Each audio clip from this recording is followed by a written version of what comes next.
Olá, meus alunos do 9º ano e da Educação de Jovens e Adultos. Estamos aqui mais uma vez para mais uma aula de ciências e hoje nós vamos trabalhar a continuação do conteúdo de gravitação. Vamos lembrar um pouquinho o que nós trabalhamos na aula passada. Na aula passada nós conhecemos um pouco sobre a força centrípeta, né?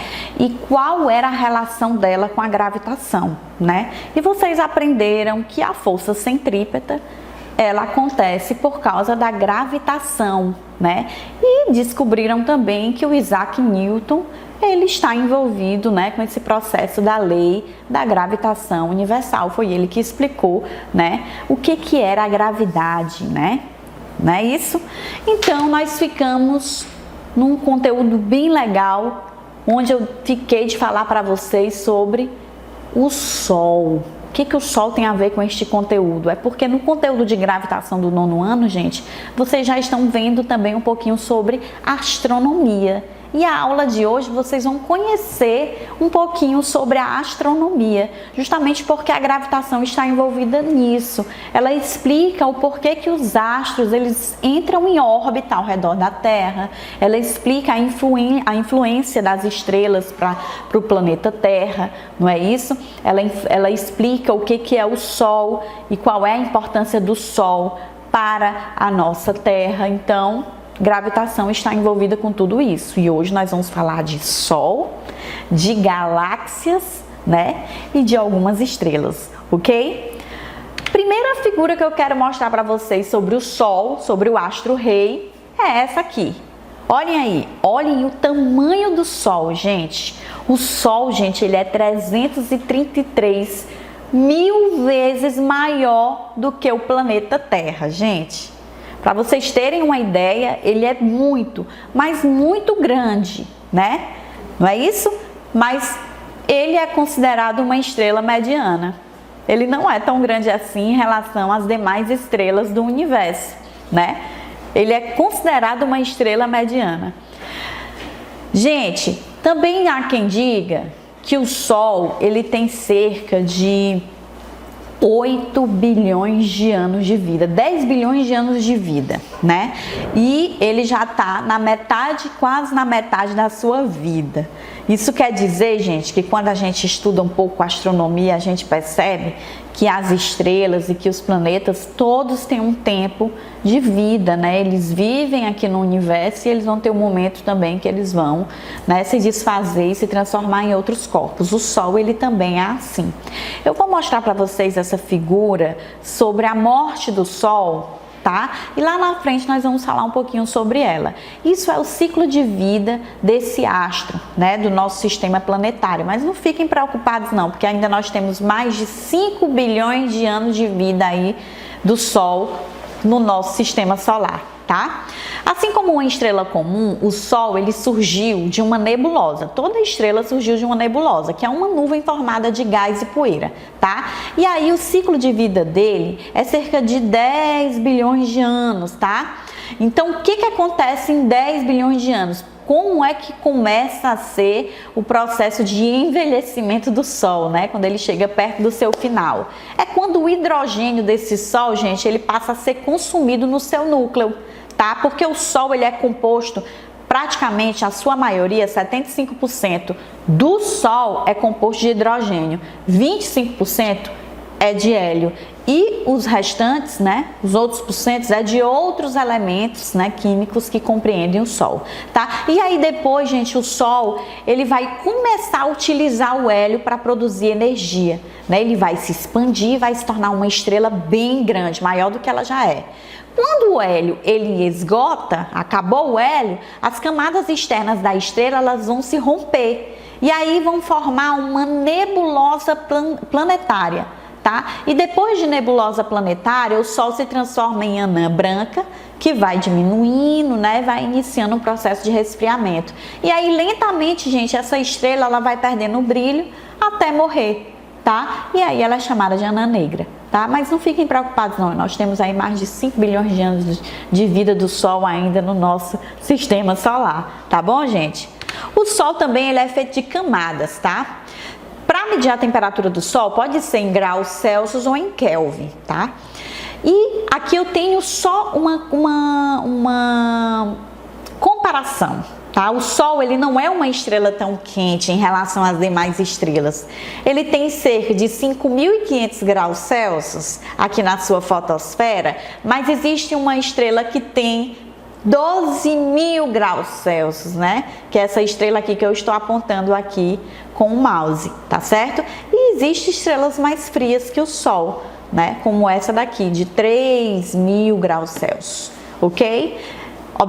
Observaram aqui as cores? É porque quanto mais azul, né? Mais próximo do azul for uma estrela, maior é a sua temperatura. O Sol ele também é feito de camadas, né? No interior nós temos o núcleo. O núcleo ele é a região do Sol mais quente. Ele tem cerca de 15.000 graus Celsius, ok? E aí ele irradia a sua energia para uma camada mais próxima do núcleo, que nós chamamos de camada radiativa, tá? E depois da camada radiativa, nós temos a convectiva, né? Onde ocorre o encontro dessas energias aqui, né? Convectiva. E já na atmosfera do Sol, nós vamos ter mais 3 camadas, tá? A fotosfera, certo? E a cromosfera, que é uma camada fotografável, tá? É uma camada onde alguns fotógrafos conseguem captar entre as suas lentes, né? Aqui da Terra. É uma camada bem bonita, mas não é tão fácil assim fotografar ela não, tá certo?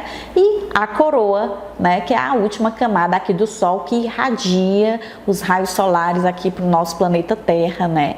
E é por causa do Sol que o nosso planeta Terra vive, né? Ele possibilita o esquentamento do nosso planeta, ele possibilita a fotossíntese que vai permitir, né, o crescimento das plantinhas e é infinito a sua importância aqui para o nosso planeta, tá certo? Uma outra figura aqui mostrando as camadas, né, do nosso Sol.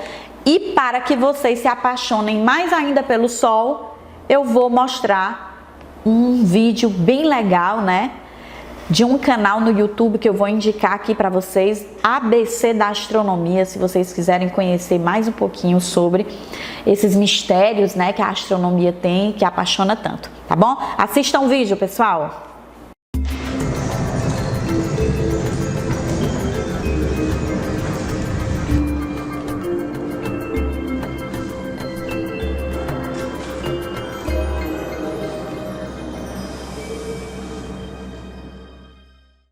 Sol é o nome da estrela de nosso sistema planetário. Ele é o maior astro das nossas imediações e concentra 99,8% da massa de todo o sistema solar. Conhecer o Sol não é nada fácil. Olhar para ele, só com filtros especiais. Descer lá, impossível. Por tudo isso, o Sol é o astro-rei de hoje em nosso programa.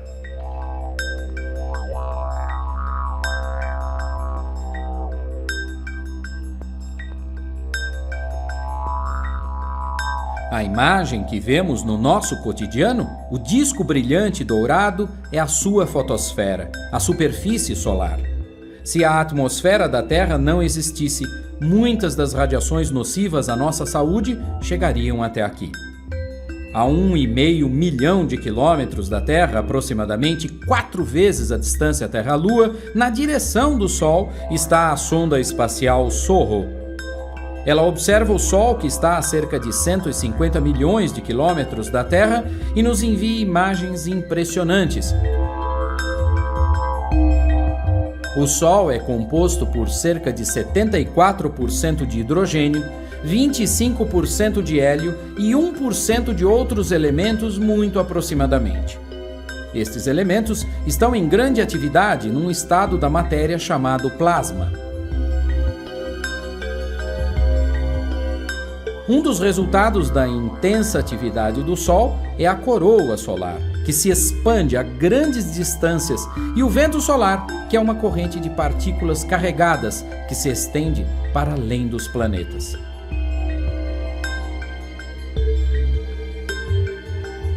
O Sol, assim como todas as outras estrelas, produz sua energia através de um processo chamado fusão termonuclear.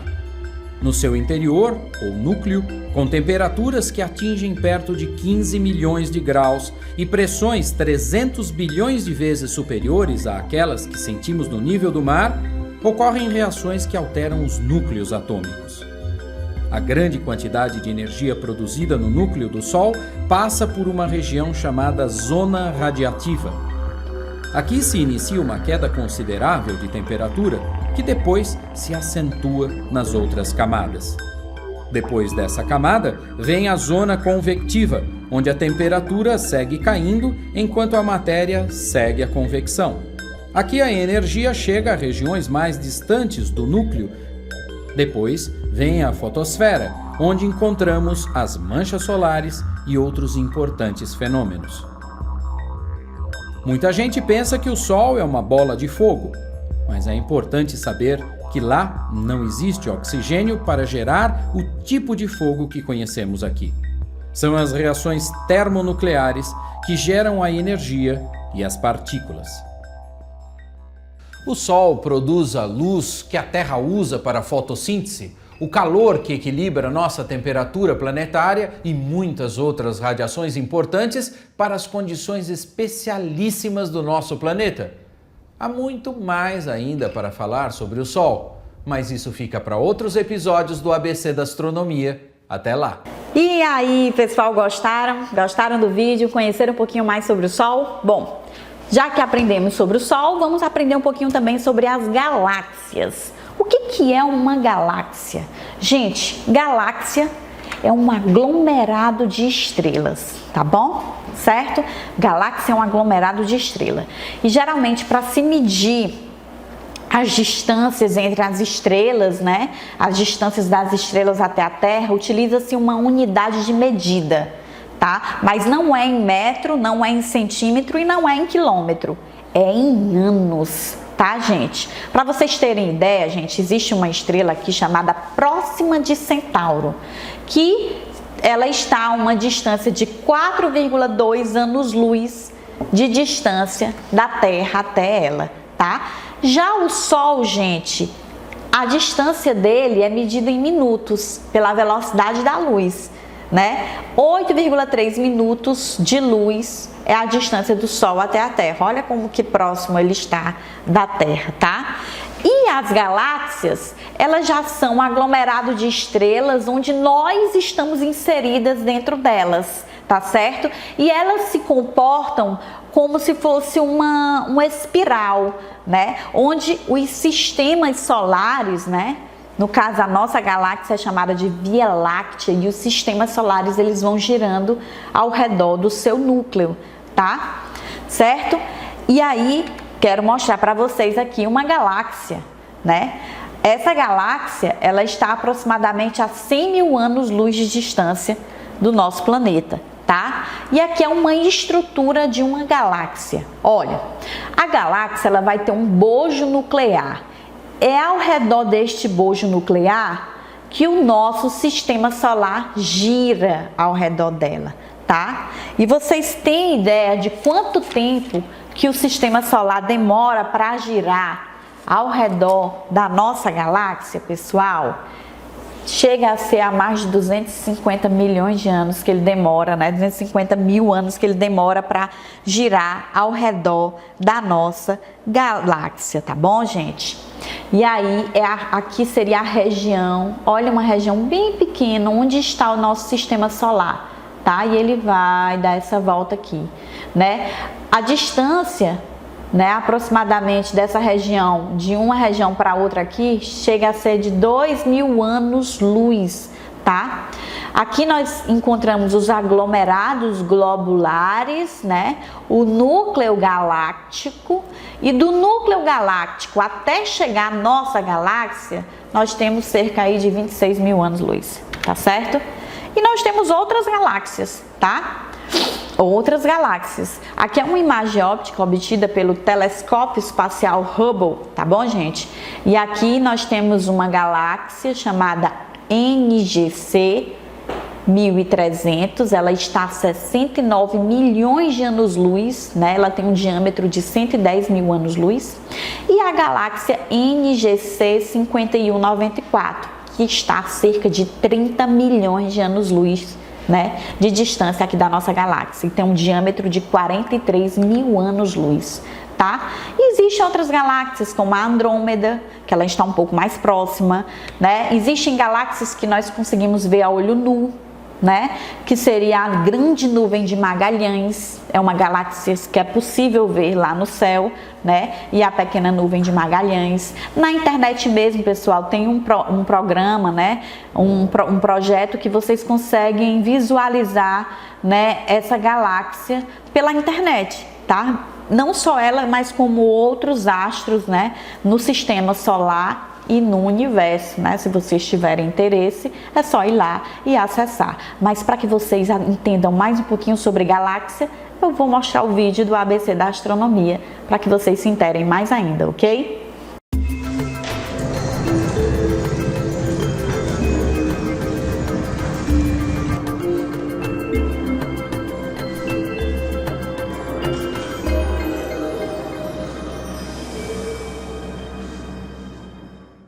As galáxias são enormes conjuntos de estrelas, gases, poeira, planetas e outros constituintes reunidos pela gravidade. Elas são estruturas dinâmicas, em constante transformação. No século XVIII, Immanuel Kant, o famoso filósofo alemão, usava a expressão universus ilha para designar muitos objetos de aspecto nebuloso no céu. No início do século XX, o debate entre os cientistas era intenso, até que os telescópios evoluíram e as concepções também. Os astrônomos registraram imagens que nem toda a filosofia poderia idealizar.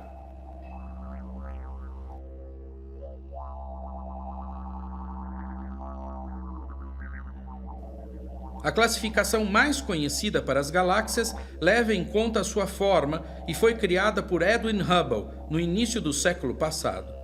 Em linhas gerais, ele as reuniu em grandes grupos de acordo com seus formatos e subdivisões, elípticas, espirais e irregulares. Vamos usar a imagem de uma espiral típica para ter referência do que vem a ser uma galáxia dessa categoria. O bojo é a região em torno do núcleo da galáxia e concentra grande quantidade de matéria e energia. No plano médio da galáxia, nos braços da espiral e bojo, prevalecem as regiões de formação de estrelas e estrelas jovens. No halo da galáxia, nesse volume esférico, estão as estrelas mais velhas, reunidas no que chamamos aglomerados globulares, como os seus formatos indicam. A nossa galáxia, a Via Láctea, que é uma espiral barrada, tem exemplos interessantes de aglomerados desse tipo, como o M13 na constelação de Hércules e o Ômega Centauri na constelação do Centauro. Os aglomerados abertos são mais comuns nos braços e no plano médio da nossa galáxia.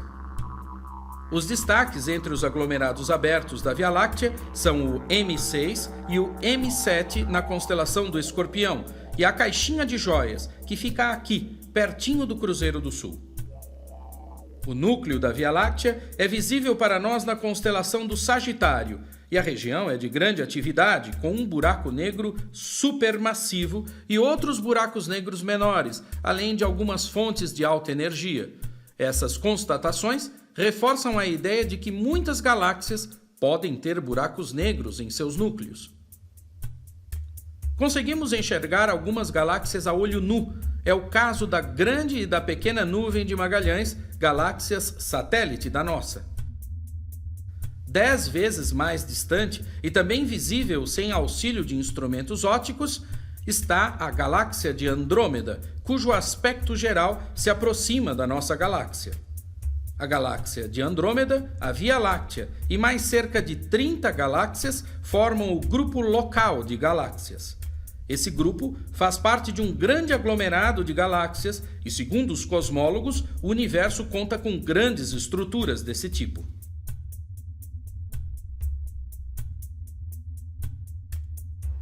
Galáxias com grande atividade em seus núcleos, galáxias mais brilhantes em frequências que não enxergamos e colisões espetaculares com resultados que desafiam as simulações em nossos computadores são alguns dos mais recentes desafios para a pesquisa. Suposições, perguntas e pesquisas são atitudes típicas de quem vive no nosso universo ilha, olhando na noite escura essas maravilhosas companheiras da Via Láctea. E para concluir a nossa aula de hoje, vocês vão conhecer um pouquinho sobre o Sol e as outras estrelas. O Sol, ele é uma estrela mediana, ele não é nem tão grande nem tão pequena, e nem é tão quente nem tão fria. E eu quero que vocês observem aí como que nós sabemos, como que os astrônomos classificam as estrelas, né? As estrelas, gente, elas são classificadas pelo seu espectro de luz, tá? E quanto mais azul for uma estrela, mais quente ela é, né? E essa estrela, ela está dentro de uma classe que nós chamamos de classe O. E aí, à medida que ela vai diminuindo a sua temperatura, né? Classe B, classe A, classe F. Onde será que está a classe do nosso Sol, né? O nosso Sol, ele não tem essa cor azulada, ele não é tão quente, né? Ele pode estar ali na classe G, né? Ou na classe K. E à medida que vai lá se aproximando da classe M, essa estrela ela vai diminuindo a sua temperatura e vai ficando mais vermelha. Então, quando você olhar para o céu e olhar para as estrelas, você vai conseguir diferenciar. As estrelas mais laranja ou vermelhas, elas são bem mais frias do que as estrelas de cor azulada, ok? E aí vocês conseguem aí classificar direitinho como é que ocorre essa questão da temperatura das estrelas, né?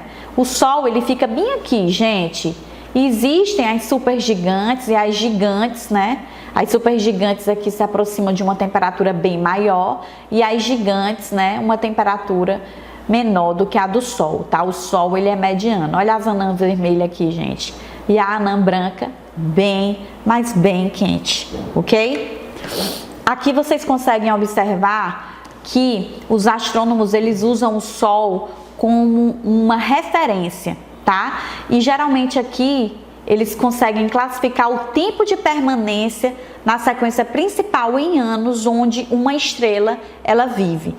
E dependendo da massa em relação ao Sol, elas vão ter um tempo de permanência e da temperatura de superfície. Geralmente, uma estrela que tem uma massa 25 vezes maior do que a do Sol e uma temperatura de superfície bem maior também, 35.000 K, né? 1000 kelvins, vai ter uma luminosidade também bem maior e um tempo de permanência na sequência principal de anos bem menor. Ou seja, para vocês terem uma ideia, uma estrela que tem uma massa bem grande não necessariamente vai viver tanto, ela pode viver bem menos do que o Sol, né? Essa daqui só tem 3 milhões de anos, já o nosso Sol, ele tem 10 bilhões de anos de vida, tá bom? Ele está na metade da sua vida, 4, alguma coisa bilhões de anos, tá certo? E aqui a morte do Sol que eu falei lá no início da nossa aula, né? À medida que o ciclo de vida desse astro ele rege ali o nosso sistema planetário, à medida que ele vai se aproximando desta cor vermelha, amarelada aqui, né? Ele vai chegando no meio da sua vida e quando ele vai ficando azulado, ele vai esquentando e diminuindo a sua massa até chegar no final da sua vida como uma anã negra, tá bom? Ok? Certo? Gostaram da aula? Aprenderam um pouquinho sobre astronomia dentro do conteúdo de gravitação?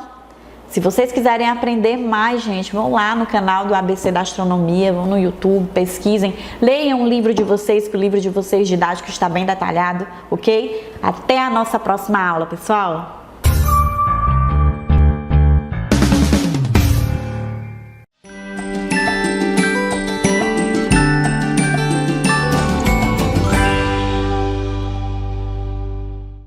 Olá, queridos alunos! Estamos mais uma vez aqui e hoje vamos falar sobre o Antigo Egito.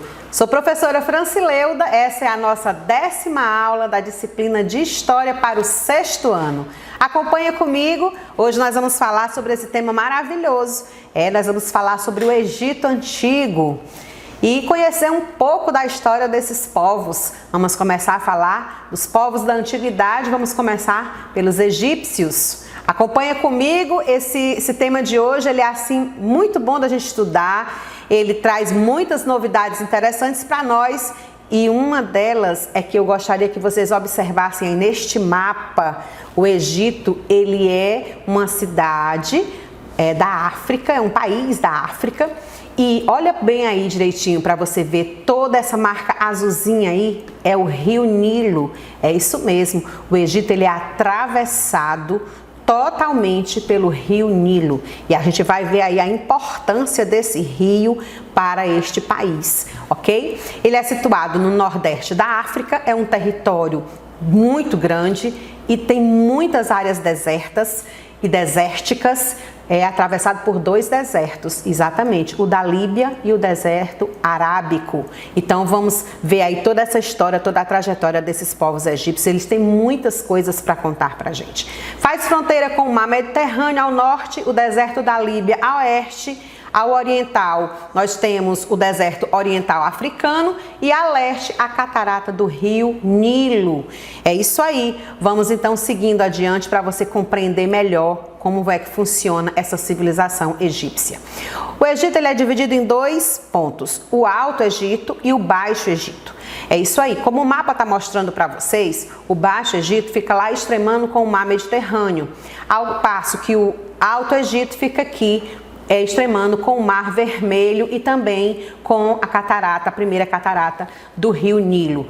A região do Baixo Egito, ela é uma região com clima mais agradável, com situação mais estável, mais aquele clima mais legal, melhor de viver, né? Vamos dizer assim. Ao passo que o Alto Egito já é aquele clima mais árido, mais seco, mais inóspito, que não dá tantas possibilidades de sobrevivência, justamente porque ele está aqui entre os 2 desertos. Então, para você compreender aí essa divisão do Egito. Então agora eu acompanho comigo aí esse vídeo que a gente vai colocar para você, que vai falar um pouquinho sobre as cheias do rio Nilo e a importância dessas cheias para toda a civilização egípcia. Acompanhe comigo. O rio Nilo nasce no interior do continente africano, percorrendo diversos países até desaguar no mar Mediterrâneo em um trajeto de cerca de 6.800 quilômetros. Esse rio foi fundamental para o desenvolvimento da civilização egípcia na antiguidade. Os egípcios eram um povo camponês, dedicado à agricultura. Era a observação do movimento do Nilo e ações realizadas durante suas diferentes fases que garantiam aos egípcios antigos uma boa colheita. O ano agrícola se iniciava com a inundação, chamada na antiguidade de Akhet. Durante esse período, o nível do rio aumentava pouco a pouco, tanto pelas chuvas vindas das florestas africanas, quanto pela neve que derretia nas montanhas da Etiópia. Os campos ficavam inundados por cerca de 4 meses. Quando o rio baixava, os sedimentos deixados formavam um adubo natural que tornava a terra extremamente fértil. Se iniciava o período da semeadura, chamado Perret. Nela, os egípcios plantavam diversos itens, principalmente trigo e cevada, que compunham a base da alimentação. Depois da semeadura, era necessário esperar a germinação e maturação dos grãos. Vinha então o último período, Shemu, momento em que os egípcios se dedicavam à colheita e estocagem de alimentos. Também aproveitavam para se preparar para uma nova inundação, cobrindo e reparando diques e barragens. O ciclo, então, se repetia, dando início a um novo ano. Um dado curioso: o início das cheias do Nilo coincidia com o aparecimento no céu da estrela Sírius. Os egípcios relacionavam essa estrela com a deusa Ísis e acreditavam que eram suas lágrimas que faziam com que a inundação do rio ocorresse. Tal era a importância da inundação para o Egito Antigo que ela passou a ser considerada um deus chamado de Hapi. Ele era rechonchudo e tinha seios fartos, o que evoca a fertilidade. De sua cabeça saía uma coroa de plantas aquáticas. Suas mãos traziam vida e seus pés, algumas vezes, eram representados com sandálias, símbolos de riqueza. Além da agricultura, o Nilo era fundamental para a comunicação interna entre as regiões do Egito Antigo. Por ele navegavam pessoas, matérias-primas, mercadorias e ideias. O transporte era possível graças à excelente habilidade egípcia de construir barcos. Eles, inclusive, desenvolveram velas triangulares que eram utilizadas quando o vento estava a favor. Foi navegando pelo rio Nilo que os egípcios transportavam pedras por longas distâncias, permitindo a construção de diferentes monumentos. Gente, como vocês viram aí, observaram, prestaram atenção no vídeo? Ele narra as 3 fases em que a cheia do Nilo provoca e o que ela ocasiona para o Egito. É isso aí. Se você observou direitinho, daqui para frente vai ficar mais fácil você compreender o que nós vamos falar. Tem também um pouco de mitologia nesse vídeo que você acabou de assistir aí. Porque os egípcios, eles também eram muito voltados para essa questão mitológica, tá bom? Mas para nós compreendermos melhor, nós precisamos observar a parte geográfica também. Atualmente, onde é que está, como funciona. Observe aí no mapa, o Egito, ele fica bem aí no continente africano, no nordeste do continente africano, ok? A localização dele aí, ó, vamos observar, ler direitinho aí, a Líbia e o Sudão, entre os dois. E tem aí ao lado o Mar Vermelho e lá em cima o Mar Mediterrâneo, como nós já falamos anteriormente. Então, algumas características geográficas marcam profundamente toda a história do Egito, como nós já vimos no vídeo e também nós já falamos aqui sobre a questão da importância do rio Nilo para as condições geográficas também do Egito. Então, o rio Nilo, ele interfere diretamente na economia do Egito. Por quê? Porque, primeiro, ele é uma via de transporte direto. Tudo que entra e sai é através dos barcos que vão ali fazer aquele sistema de navegação dentro do rio Nilo. As mercadorias, as pessoas, além de ser uma fonte de água potável, né, para que as pessoas possam sobreviver, e a fertilização da terra também, que é fundamental dentro desse processo, porque genuinamente se vivia da agricultura, então a fertilização do rio fazia com que aquelas terras realmente valessem ouro, né? Só para lembrar, biblicamente falando, quando se falava na terra que manava leite e mel, se falava justamente em terras férteis, banhadas justamente por este rio Nilo aí, quando a gente reporta um pouquinho aí da história bíblica. Então, para a gente compreender, no vídeo vocês maturaram a ideia, né? A adubação, a fertilização, a retirada da terra e a espera pela nova inundação do rio Nilo, eram essas as 3 fases que vivenciavam esses povos. A agricultura girava em torno ali da cevada, do trigo, dos legumes e das árvores frutíferas que ficavam próximas ao rio. A pecuária era de porcos, cabras, bois e cavalos, trazidos de outros povos. O Estado era proprietário dos meios de produção e todos os excedentes eles eram depositados em armazéns. O Estado ficava com todo esse montante que sobrava, não havia divisão igualitária dos bens dentro da sociedade egípcia. Para a gente compreender melhor tudo isso, eu queria chamar a atenção de vocês a respeito de como foi que os egípcios fizeram o processo de engenharia hídrica, o aproveitamento das águas do rio para todo um sistema de canais de irrigação. De lá surgiram todos esses processos que nós conhecemos hoje, inclusive de reservatórios de água. Eles foram povos que iniciaram muitas questões e difundiram essas questões para o mundo. Então, essa questão das reservas de água, os processos de irrigação, tudo surgiram a partir desse aproveitamento das águas do rio Nilo pelos egípcios. A preparação da terra também era feita por arados puxados com a força, primeiro de tração animal. Posteriormente, eles vão utilizar também outros mecanismos, mas o principal ainda era a questão dos arados com tração animal. Os murais e as tumbas dos egípcios, elas retratam através dos desenhos parte dessa história que nós estamos contando aqui para vocês. Trago aqui essa imagem para vocês compreenderem como era que era esse processo do arado com tração animal, né? Puxado aí pelos bodes. A preparação da terra, que se dava justamente através do arado, e onde eles colocavam a questão das sementes depois do processo de fertilização. Observe que lá ao fundo existe o rio, porque o processo se dá todo ali nas nascentes do rio, próximo ao rio, onde acontece o processo de inundação. Então, para nós compreendermos melhor como funcionava essa sociedade que não era em regime igualitário, que nós citamos aqui no início, é preciso nós olharmos que o sistema de sociedade que eram vivenciados pelos egípcios era um sistema piramidal.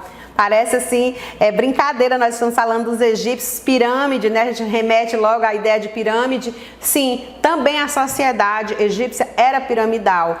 A estrutura, né, tinha como base os escravos, que eram as pessoas que não tinham direitos nenhum dentro dessa sociedade, como o próprio nome já diz, os escravos, eles trabalhavam, mas não tinham salários, viviam basicamente do que plantavam e colhiam e ainda tinham que repassar a maior parte de tudo que produziam para os senhores. Os camponeses que estavam aí nessa linha intermediária entre os escravos e os comerciantes e artesãos, mas que também não viviam numa situação tão confortável. Os artesãos que trabalhavam mais diretamente na produção de pequenos artefatos que eram utilizados tanto na culinária, como na agricultura, como no vestuário. Então, os artesãos, esse grupo de pessoas que ficavam aqui tanto na produção de materiais, né, artefatos, como também na produção das indumentárias e mais tarde dos sarcófagos e posteriormente das pirâmides, que foram aí o grande chavão dentro dessa sociedade egípcia.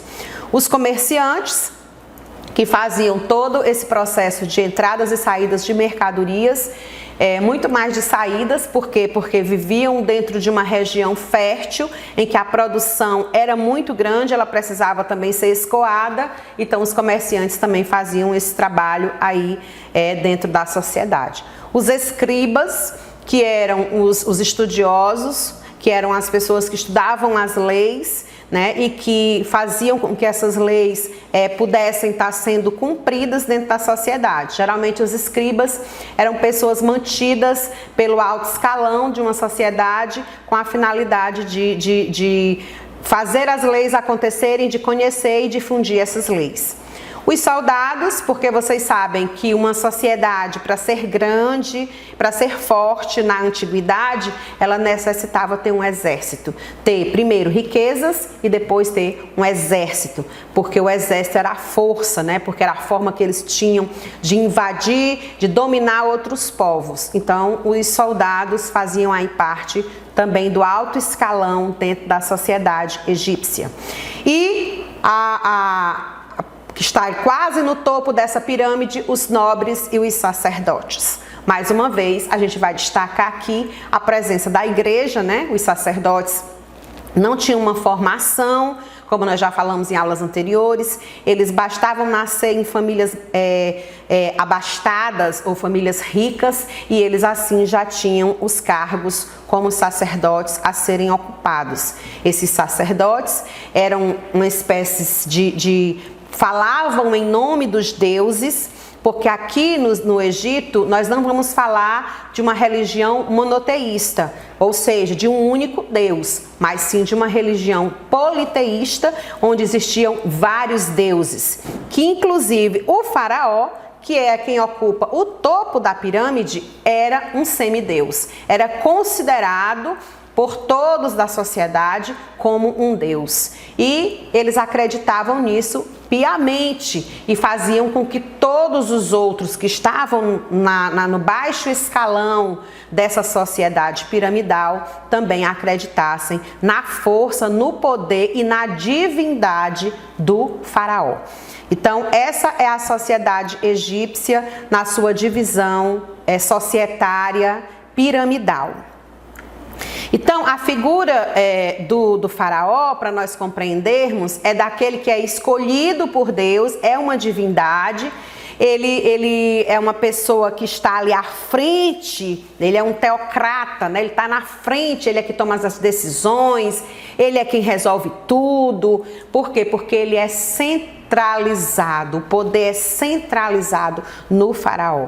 Só que o faraó, ele também necessita do sacerdote e do exército para ser forte. Daí ele puxar essas duas classes para o topo da pirâmide junto com ele. Então, esse alto escalão se faz não porque o faraó é bonzinho, mas por necessidade da manutenção do seu próprio poder. Então, dessa forma, nós vamos compreender que essa sociedade vive aqui dentro desse processo piramidal uma luta de classes e de forças, só que não tem mobilidade social. A estratificação social dentro dessa classe não dá mobilidade para essa sociedade. Ou seja, quem nasce servo morre servo, quem nasce sacerdote morre sacerdote, e assim vai passando de uma descendência para outra dentro de um sistema vitalício. Então, a gente pode perceber que quem é que sofre dentro dessa sociedade, quem é que carrega a sociedade egípcia nas costas? Os camponeses e os escravos. Por quê? Porque a eles fica a função de executar as tarefas, de fazer acontecer todo o processo econômico, desenvolvimento econômico do país, trabalhar, pagar impostos e manter o alto escalão piramidal. O faraó, ele é aquela pessoa que vai acumular o poder, que vai acumular a riqueza, e é quem vai ser visto pela população como aquela figura enigmática, aquela figura apoteótica, aquela figura que está acima de qualquer suspeita, aquela figura que está lá no topo da pirâmide, inatingível, né? Então, geralmente, as famílias dos faraós viviam a riqueza, o poder, o luxo e eram muito influentes. Essa imagem que você está vendo aqui do Tutankhamon é uma esfinge, era onde eram depositados os corpos dos antigos egípcios ricos, né? Então, é só para ilustrativo, mas a gente vai explicar posteriormente o que significa isso aí. Então, quem foi Tutankhamon? Foi um faraó egípcio que viveu há mais de 3.000 anos. Ele é famoso no mundo todo, virou um sinônimo do Egito Antigo. Quando a gente pensa em Egito Antigo, a gente pensa em Tutankhamon, que ele simbolizava justamente a força e o poder. Esse conta a história, isso é uma curiosidade para a gente, que ele acumulou tantas riquezas, porque ele acreditava piamente que ele teria vida após a morte e que ele voltaria triunfal. Então ele pegou todas as suas riquezas que ele foi ganhando durante a vida e acumulando em uma pirâmide. E essa pirâmide depois vai se tornar historicamente, né, a luta das pessoas em busca do tesouro de Tutankhamon, que ele tanto guardou para quando ele retornasse depois da morte. É apenas uma curiosidade para você que está aí nos assistindo. E aqui são os historiadores que, ao entrar dentro da pirâmide de Tutankhamon, encontraram aí essa esfinge maravilhosa que eu mostrei para vocês aí. Essa aí é uma imagem real de onde ele foi sepultado. Para nós compreendermos esse processo de sepultamento, é preciso entender que essa crença de que voltariam à vida criou um sistema denominado mumificação. O que foi o processo de mumificação para os egípcios? É justamente a ideia das múmias, que vocês já ouviram falar bastante aí em filmes, desenho animado e outros filmes aí. A múmia era justamente os corpos, depois que as pessoas morriam, elas passavam por um processo de retirada das vísceras, ou seja, dessa parte parte interna do corpo, né? Desses órgãos internos do corpo eram todos retirados, dissecados, e a pessoa passava por um processo de embalsamento que era feito com sal e depois colocado óleos e outros ungüentos que eles criavam daquela época para manter os corpos. A ideia era manter os corpos. Então, criou-se aí o processo de mumificação. Eu estou mostrando aqui para vocês um corpo egípcio passado por esse processo de mumificação. Depois eram colocados faixas, etc, etc. Então, a mumificação era um dos processos. Depois que esse processo era feito, esses corpos eles eram depositados em pirâmides, que eram espécies de túmulos, e essas pirâmides eram onde ficavam os egípcios. Então, gente, aqui uma pequena imagem para vocês do que seriam essas pirâmides, onde eram depositados esses corpos. A gente tem mais coisas para falar sobre o Egito, mas a gente vai ficar para a nossa próxima aula. Espero que tenham gostado. Aprofunda aí no seu livro, tem muita coisa ainda para ser falado sobre os egípcios. Até a próxima, tchau!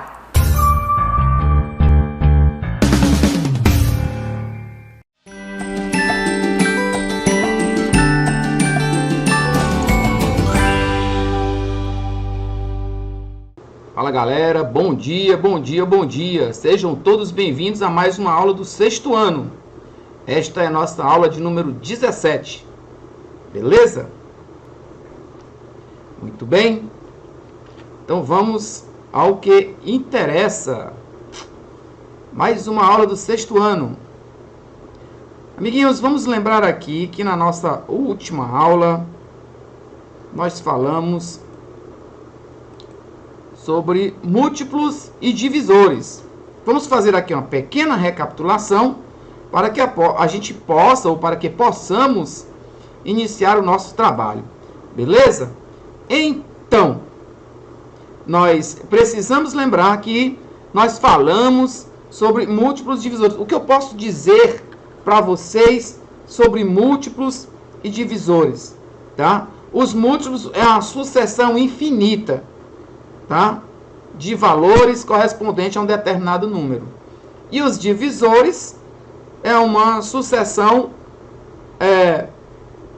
menor que um determinado número ou igual, tá? Então vamos ver por parte aqui. Nós já fizemos isso na aula passada, mas vamos fazer aqui só um pequeno lembrete. Na nossa primeira questão, acompanhe comigo, na nossa primeira questão, nós temos determine os possíveis produtos de números naturais que sejam com o resultado 22, tá? Nós só temos dois produtos, tá?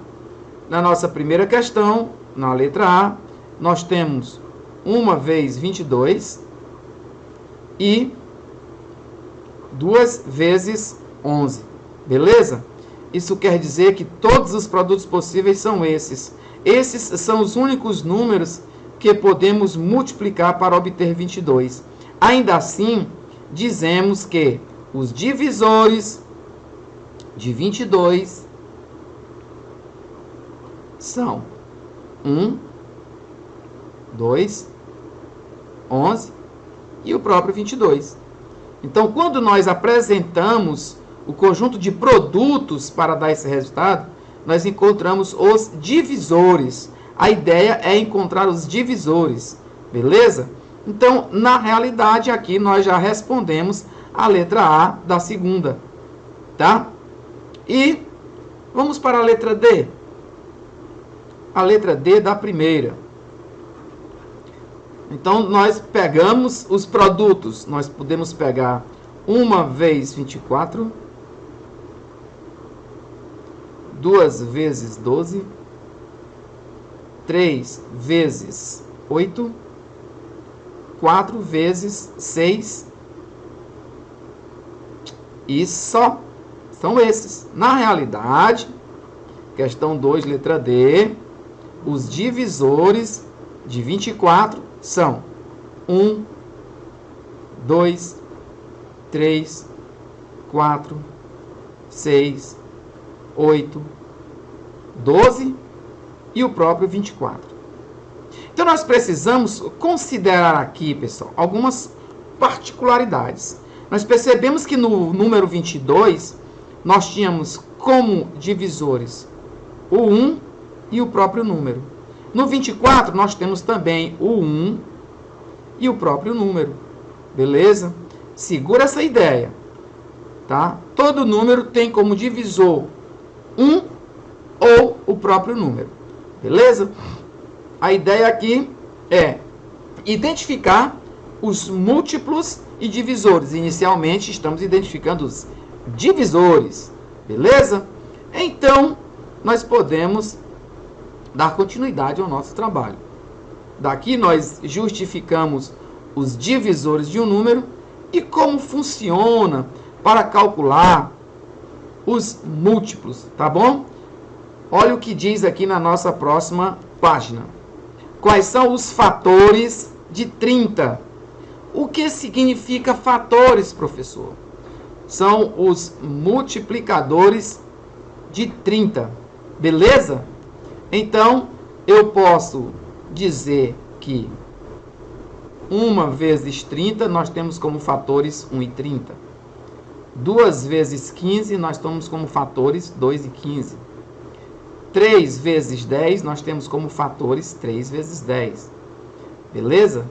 E fecha a nossa ideia. Então, todos esses são os fatores de 30. Mas se você observar bem, todos eles também são divisores de 30. Isso quer dizer o quê? Fatores de um número são também todos os divisores desse número. Então, quando eu pergunto aqui na questão 2, quais são todos os divisores de 24? Aí, como nós já fizemos na questão anterior, é como se eu estivesse perguntando quais os fatores. Porque quando eu identifico todos os fatores, 1 vezes 24, 2 vezes 12, 3 vezes 8, 4 vezes 6, aí eu fecho aí todos os fatores de 24. Porém, os divisores de 24 são todos eles 1, 2, 3, 4, 6, 8, 12 e o próprio 24. Beleza? É assim que nós calculamos os divisores do número 24. São também os fatores. Números que multiplicados entre eles dá igual a 24. Então, aqui é igual a 24, aqui é igual a 24, aqui é igual a 24 e aqui é igual a 24. Tem mais algum outro fator que multiplicado por outro também dá 24? Até onde eu sei, amiguinhos, são só esses. Da mesma forma que aqui, ó, 1 vezes 30 é 30, 2 vezes 15 é 30 e 3 vezes 10 é 30. E esses são todos os fatores de 30, respectivamente, divisores de 30. Beleza? Muito bem. Vamos agora para a nossa próxima ideia. O que nós temos aqui? Eu quero saber quais são os múltiplos de um número natural. Bem simples, pessoal, para nós caracterizarmos os múltiplos de um número. A palavra múltiplo está ligada à operação de multiplicação. Assim, quando queremos determinar os múltiplos de um número natural, nós multiplicamos, tá, esse número natural por uma sucessão de números naturais. Então, só para lembrar, os nossos números naturais, tá, são 0, 1, 2, 3, 4, 5, 6, 7, 8, 9, 10 e assim por diante. Beleza? O que eu quero dizer é que, pela definição, se eu quero saber quais são os múltiplos de 4, vamos escrever assim: múltiplos de 4. Você multiplica 4 vezes 0 é 0. 4 vezes 1, 4. 4 vezes 2, 8. 4 vezes 3, 12. 4 vezes 4, 16. 4 vezes 5, 20. 4 vezes 6, 24. 4 vezes 7, 28. E assim por diante. O que nós observamos de particular e curioso é que os múltiplos do número 4 são todos os números representados de 4 em 4 algarismos. 4, 8, 12, 16, 20, 24, 28. Quem seria o próximo? 32. Nada mais, nada menos do que 4 vezes 8. Beleza? Então, assim, nós apresentamos os múltiplos de um número. Observamos que os múltiplos de um número, tá, são, a maioria deles, maior do que o próprio número. Tá certo?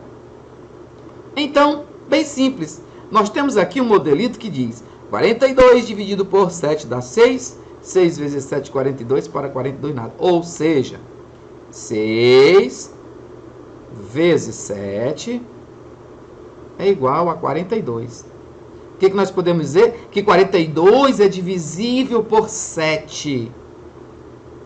Porque o resto deu 0. Ou seja, o 7 é um divisor, tá, de 42. 42 é múltiplo. No 51 dividido por 3, do mesmo jeito. Ó, deu 17 e o resto deu quanto? O resto deu 0. Isso quer dizer que 17 vezes 3 é igual a 51. Ou seja, 51 é divisível por 3, que deu 17, o resto 0. Quer dizer o quê? Que o 51 é múltiplo de 3. Da mesma forma, nós fechamos aqui a ideia. 100 dividido por 5 dá 20. 20 vezes 5 é 100, para 100 nada. Se 5 vezes 20 é 100, então o 100 é divisível por 20. Ou seja, o 100 é múltiplo. Então, todo múltiplo de um número natural é divisível por esse número natural. Beleza? 42 é múltiplo de 7. 51 é múltiplo de 3. E o 100 é múltiplo de 5. Beleza? Para dar uma definição mais clara, nós dizemos que um número natural A será múltiplo de um número natural B, diferente de 0, quando A for divisível por B, ou seja, B for divisor de A. Beleza? Então vamos fazer aqui uma pequena atividade. Segura a ideia, pessoal. Na nossa primeira questão, nós temos o seguinte. Acompanhe comigo. Responda as questões a seguir. Verifique se o 6 é um divisor de 26. Gente, pergunto para vocês. O 6 é divisor de 26? O 6 só será um divisor de 26 se eu dividir 26 por 6 e dar uma divisão exata. Aí eu pergunto para vocês. 26 dividido por 6. Dá uma divisão exata? 6 vezes 4, 24. Para 24 sobra 2. Resposta: não. E o 48? Será que o 48 é divisível, tá? Ou 6 é divisor de 48? Ou seja, 48 é múltiplo de 6, só se a divisão der exata. 48 por 6 dá 8. 6 vezes 8, 48. Para 48, nada. Resposta: sim. Letra C, 72. Será que 72 é divisor de 6? Vamos lembrar da regrinha dos critérios de divisibilidade? O que a questão diz? Se for par e a soma dos algarismos for um número divisível por 3, esse número é divisível por 2 e 3 ao mesmo tempo. Automaticamente ele é divisível por 6. É par? É par. Já é 50%. 7 mais 2, 9. 9 é divisível por 3? Sim. Se ele é par e é divisível por 3, ele será divisível por 6. E a nossa resposta aqui é 12. 12 vezes 6, 72. Para 72, nada. Resposta: sim. E a nossa letra D, será que 86 é divisível por 6? Bom, pessoal, é par. Será que 8, 6, 14, o número 14 é divisível por 3? Não. Eu não vou nem fazer a continha, porque os critérios de divisibilidade já nos dão a resposta não. Beleza? Vamos para a questão 2. Verifique se 92 é múltiplo de 4. Múltiplo de 4 quer dizer que o 4 é divisor de 92. Será que 92 dá para dividir por 4? 9 por 4 dá 2. 2 vezes 4, 8. Para 9 sobra 1. 12 por 4 dá 3. 3 vezes 4, 12. Para 12, nada. Opa! A resposta é sim. Vamos para a letra B. Será que o 6 é divisor ou é divisível por 92? 92 dividido por 6. Tá? É par, mas 9 e 2 é 11. 11 não é divisível por 6. Mas vamos provar. 9 para 6 dá 1, sobra 3. 32 para 6 dá 5. 5 vezes 6, 30. Para 30 sobram 2. Opa! Resposta não. Beleza? A resposta é não. Vamos para a letra C. Letra C. Será que o 8 é divisível por 92? 1 sobra 1, desce o 2. 12 para 8 dá 1, sobram 4. Resposta não. E o 23? Muito menos o 23. Acredito que não, mas vamos fazer a divisão só dividindo para saber. 92 dividido por 23. Vamos colocar aqui um 4. 4 vezes 3, 12. Para 12, nada. 4 vezes 2, 8. E 1, 9. Para 9, nada. Opa! A resposta é sim. Aí sim. Agora está aprovado. Eu acreditava que não, mas deu sim, porque efetuamos a divisão e o resto deu 0. Beleza? Vamos para a nossa terceira questão. Nossa terceira questão diz o seguinte: entre os elementos do conjunto A, 2, 3, 5, 8, 6, 8, 9 e 10, identifique quais são os divisores de 14. Então, na letra A, os divisores de 14, nós só temos o 2, apenas o 2, tá? Na letra B, quais são os divisores de 18? Os divisores de 18, nós temos 2, o 3, o 6 e o 9. Todos eles, pessoal, nós podemos dividir por 18. Podemos ou não? Letra C. Divisores de 25. Divisores de 25. Nós só temos o 5. Letra D. Divisores de 45. Eu quero agora os divisores de 45. Nós temos o 2, o 3, que é 15, o 5, que é 9, e o 9, que é o divisor dá 5. Tá? Na letra E, os divisores de 54. Quais são todos os números? Nós temos 2, o 3, 5 não. Nós temos o 6 e o 9. E na letra F, quais são os divisores de 70? Nós temos divisores de 70. O 2, o 3 não, o 5, termina em 0, lembram? Se termina em 0 é divisível por 5. E o 6, nós acabamos de fazer aqui, tá? 72 dá 6. Beleza? Tá bem aqui, ó. 72 dividido por 6 deu exato. O 6, o 8, o 9 e o 10. Então é isso. São esses os divisores. Na nossa questão 4, vamos fechar bem aqui. Pergunta: quais são os divisores de 15 que também são divisores de 25. Aí você diz, professor, os divisores de 15 são 1, 3, 5 e 15. E os divisores de 25 são 1, 5 e 25. Então, todos os divisores que também são divisores de 15 e 25 ao mesmo tempo, apenas o 1 e o 5. Beleza? Muito bem. Aí, então, nós falamos sobre múltiplos e divisores de um número. Espero que nós possamos ter deixado bem claro para vocês essa ideia. Beleza? Nós vamos encerrar a nossa aula. Deixamos o nosso muito obrigado pela atenção, pela presença de vocês e pela participação. Nos vemos na próxima aula com mais um assunto de matemática, beleza? Um abraço e até a próxima, pessoal. Tchau!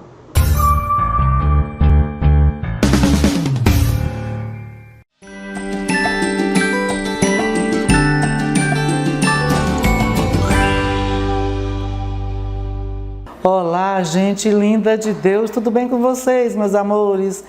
Eu tenho certeza que sim, mas se não tiver tanto, vai já ficar, tá bom, gente? Chegando aqui eu, professora Vera Amorim, para mais uma viagem, a nossa viagem semanal pela língua portuguesa. Já estão com os passaportes na mão, nosso livro tão lindo de língua portuguesa? Bom, se já estão com o passaporte em mãos, então comecemos a viagem que hoje vai acontecer pela unidade 5, capítulo 2, a acentuação das paroxítonas. Preparados? Apertem o cinto. Bora nós! Então, olha só, no livro de vocês, na página 162, nós temos aí 2 textos com Armandinho. Armandinho que é nosso parceiro aqui das aulas. Vocês estão ligados? Armandinho está sempre presente nas nossas aulas de língua portuguesa. Então, vamos aí, ó. Eu sei que parece muito difícil, mas você sabe, não podemos desistir. Desafios precisam ser superados e espera um pouco. Melhor usar um capacete. Observe bem aí, tá? Vamos para o texto 2. Não tenho nada para fazer, que tédio. Pois vou ajudar, disse o adulto. Pode começar pelo seu quarto. Imagina que o adulto, no caso, imagino que seja o pai dele, disse para o Armandinho fazer, né? Que já está com a lista na mão. Imagino como é que não deve ser o quarto do Armandinho. Mas, meus amores, esses 2 textos que são seguidos por algumas questões que eu sugiro que vocês resolvam ainda na página 162, questões A, B, C, D e E. Sugiro que vocês resolvam essas questões depois da leitura das tirinhas, né? Que também estão na página 162, tá? Para que vocês possam começar a compreender o conteúdo que nós vamos tratar nesta aula. Tá bom, meus queridos? Então, resolvam as questões. Ah, já resolveram? Mas vá lá, refaça pelo menos através de uma boa leitura. Tá bom? Apesar de que eu tenho certeza que você já tem noções do que vamos falar, mas não custa nada e ler sempre é muito bom e muito positivo. Tá bom? Então, por dentro da acentuação das paroxítonas, ok? Então, o que são as palavras paroxítonas? Vamos só recordar como é que as palavras se classificam quanto à posição da sílaba tônica, tá?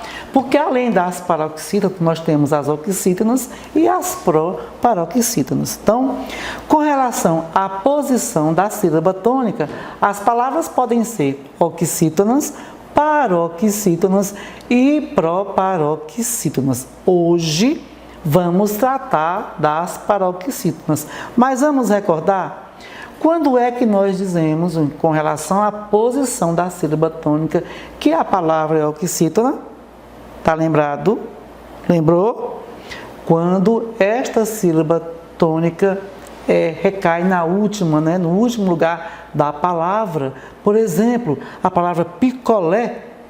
O picolé, você percebe que o lé, né, chama a atenção. É uma palavra oxítona. Quando é que ela é proparoxítona? Gente, as proparoxítonas são aquelas que costumam dizer alguns de vocês que são as mais fáceis. Por quê? Porque todas elas são acentuadas. São aquelas em que a sílaba tônica ela vai recair na antepenúltima. Antes da penúltima, né? Tem a última, tem a penúltima e tem a antepenúltima. Por exemplo, a palavra máquina. Quando você fala máquina, o máquina é acentuado, tá? Separou, máquina. Ela é acentuada. Todas elas são acentuadas, ok? O que não acontece com as oxítonas nem as paroxítonas, nem todas são acentuadas. E você vai fazer a distinção pela pronúncia. Por isso que é muito importante essa questão da pronúncia. E quando você tiver com dúvida de como se pronuncia uma palavra, professora vai ter uma dica para você. Sabe quem vai lhe ajudar? Meu lindo e minha linda, nosso bom amigo dicionário, tá? Se nem todas são acentuadas, se eu tiver uma dúvida quanto à pronúncia de uma palavra, o caminho é o dicionário. Ele lhe ensina. Porque você vai encontrar o verbete e logo depois dele, se a palavra for acentuada, vai ter lá a vogal com o respectivo acento, tá? Para efeito de pronúncia. Porque as palavras acentuadas não vão precisar. Tá bom? Então, voltamos aqui a nossa atenção para as paroxítonas. São aquelas em que a sílaba tônica é a penúltima sílaba, tá? Nós temos aqui um quadrinho, uma tirinha que você vai ler, tá? E você vai perceber aí, eu quero que você encontre, eu não vou dizer para você não, tá? Mas aqui nós temos paroxítonas que não são acentuadas, basta você pronunciar. Vou dar a dica só de uma, tá? Palavra banheiro aqui, ó. Vamos ler a tirinha toda, né? É porque foi cortada a tirinha, não sei por que ela foi cortada. No segundo quadrinho diz assim: e aquele é seu irmão, o príncipe Harold, né? Quarto na fila do banheiro. Então, olha só, a palavra banheiro, observe que ela não tem acento. Mas quando você pronuncia banheiro, você percebe que o nei, né, tem assim um ganho, né? E aí você já de cara percebe que ela é paroxítona, porque a sílaba tônica, apesar de não acentuada, a sílaba mais forte pronunciada é o nei, ok? Então, começando aqui com as regras da acentuação das palavras paroxítonas de acordo com as terminações. Temos aqui, ó, terminações L, PS, R e X. Como exemplo, nós temos as palavras fácil, bíceps, caráter e tórax, ok? Prestem atenção, na palavra bíceps, por exemplo, ela está bem aqui só para mostrar o final, mas aqui nós não vamos dizer que a palavra seja paroxítona, nós acabamos de dizer que as proparoxítonas são aquelas em que o acento recai na antepenúltima, ok? Mas nós temos aqui o fácil, nós temos o caráter e nós temos tórax, né? Como exemplos de palavras paroxítonas. E aí uma tirinha do H para você ler, se divertir e aprender um pouquinho. Olha, a tirinha não está aqui por acaso. Ela leva você a uma leitura e na leitura que você se diverte, você aprende, tá, o conceito na prática da leitura das paroxítonas, ok? Terminações I, IS e US. Temos táxi, júri e vírus, tá? Mais uma vez aqui o Armandinho, que você vai ler, tá? E vai identificar as paroxítonas, tá? Sempre Armandinho marcando presença. Eu, particularmente, gosto muito do Armandinho. Mas, olha só, veja que as palavras, terminações I, IS e US, ó, acentuadas aqui, tá? Terminou em I, terminou em US, né? No caso do I, pode tanto singular como no plural, tá? Elas vão ser acentuadas, ok? Mais terminações, ans, ão e ãos. Como exemplo, nós temos imã, não é? Nós temos órfãs e nós temos sótãos, ok? Então, com as terminações, ó, o an, ão e ãos, todos com acentos, ok? Meus amores, e mais uma vez aí o H com a sua esposa. A esposa diz assim: hoje você prometeu consertar o telhado, capinar o jardim, cortar a lenha, construir um galpão e limpar o curral. O que você está fazendo na cama até agora? Ele diz: rezando por uma chuva. O H é interessante, né? Nas tirinhas dele. E sempre aí com esse casal cheio de humor. Terminações 1 com N e o NS, ou seja, o N singular e plural, tá? Como exemplos nós temos fórum, hífen e álbuns. E mais uma vez aí a presença de uma tirinha para você aprender um pouco a leitura enquanto tem noção, né? Internaliza o nosso conteúdo. O Calvin aí, como sempre, extremamente escandaloso. Tá bom, meus amores? Ditongos crescentes, ou seja, ditongos crescentes, quando é que acontece o ditongo crescente? O encontro de semivogal mais vogal, tá? Aquele som um pouco mais fraquinho e o som um pouco mais forte. Semivogal menos forte, vogal mais forte. Exemplos nós temos névoa, infância, residência e férias. Ok, meus amores? E aí, mais uma vez, o Armandinho. Eu gosto até de ler o Armandinho, eu consigo até ler, porque é maior, né? Por que não joga com ele? Ficou doido? O adulto pergunta, acho que o pai pergunta.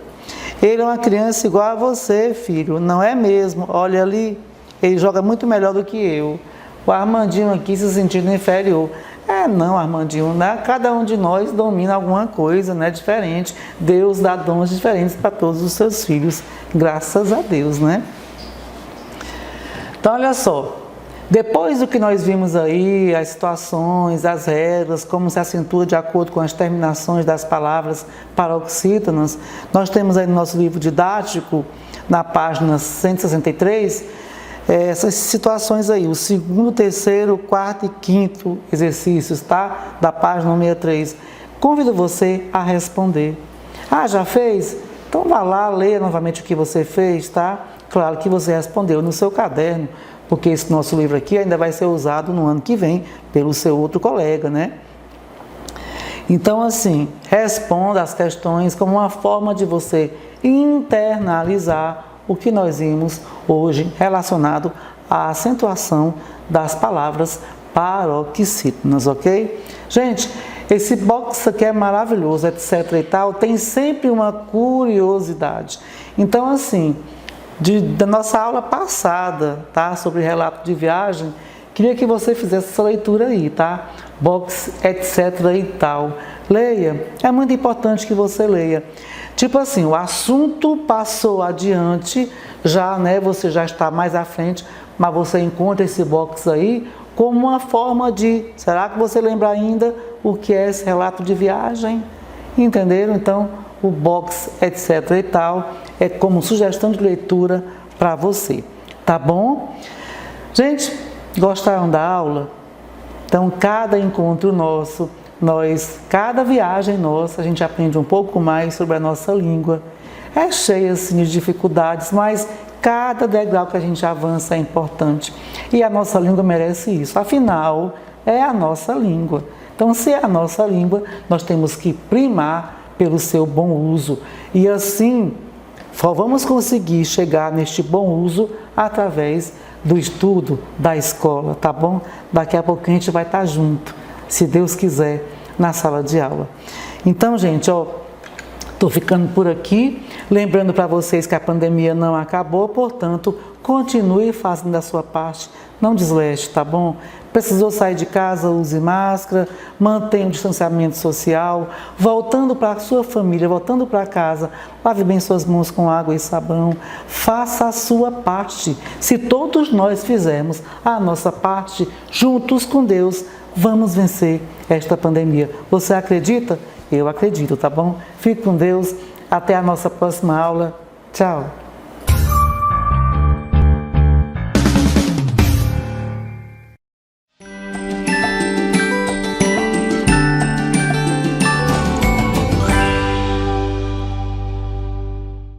Fala galera, bom dia, bom dia, bom dia. Sejam todos bem-vindos a mais uma aula do 7º ano. Essa é a nossa aula de número 17, beleza? Então vamos ver o que nós temos para hoje. Nós precisamos lembrar que na nossa última aula nós estávamos falando sobre os números racionais. Quem são os números racionais? Os números racionais são todas as frações, tá? Os números racionais são todos os números naturais. Os números racionais são todos os números inteiros, positivos e negativos. Então precisamos lembrar que os números racionais são formados por números naturais, inteiros, que são os positivos e os negativos, e as frações.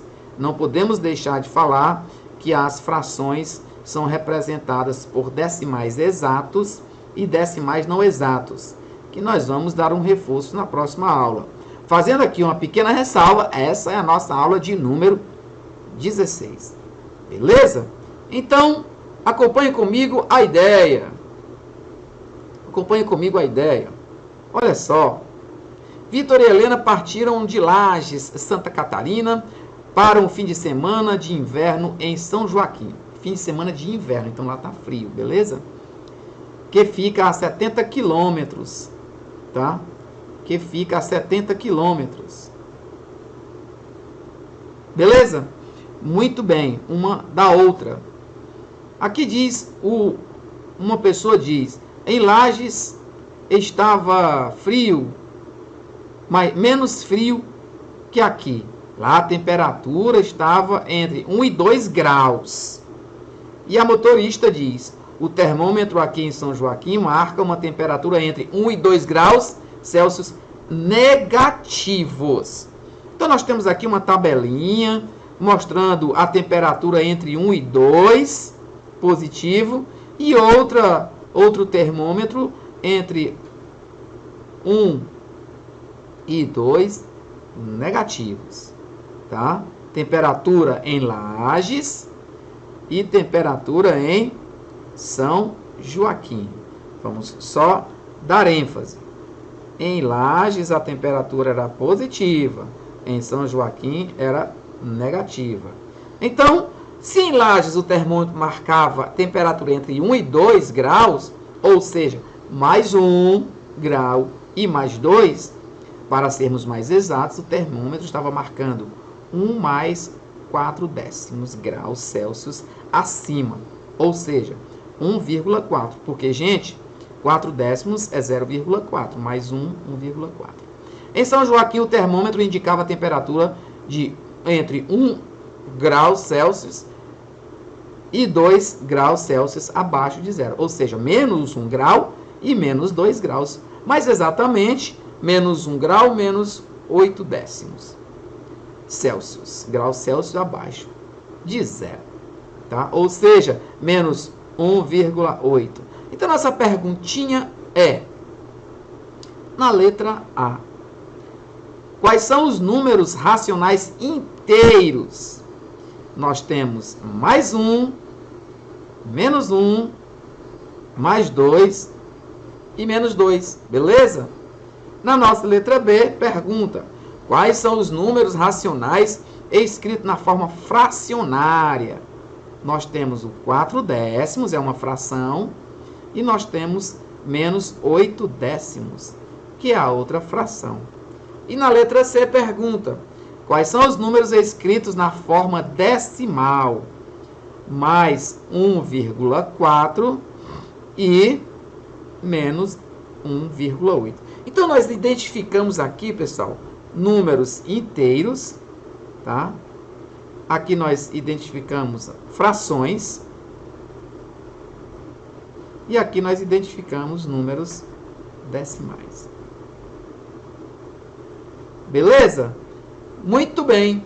E assim, nós identificamos alguns números racionais no nosso estudo, ok?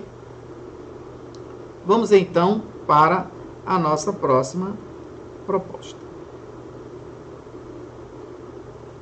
na nossa questão 2, diz assim: escreva estes números racionais na forma fracionária simplificada. Então, na nossa letra A, nós temos mais 3/18. Para me escrever na forma fracionária simplificada, eu tenho que buscar para o meu numerador, que é o 3, e para o meu denominador, que é o 18, o mesmo divisor comum. No caso, 3. Eu posso dividir 3 por 3, que dá 1, e o 18 por 3, que dá 6. Então, essa é a forma fracionária simplificada, porque 1/6 não dá para simplificar mais, beleza?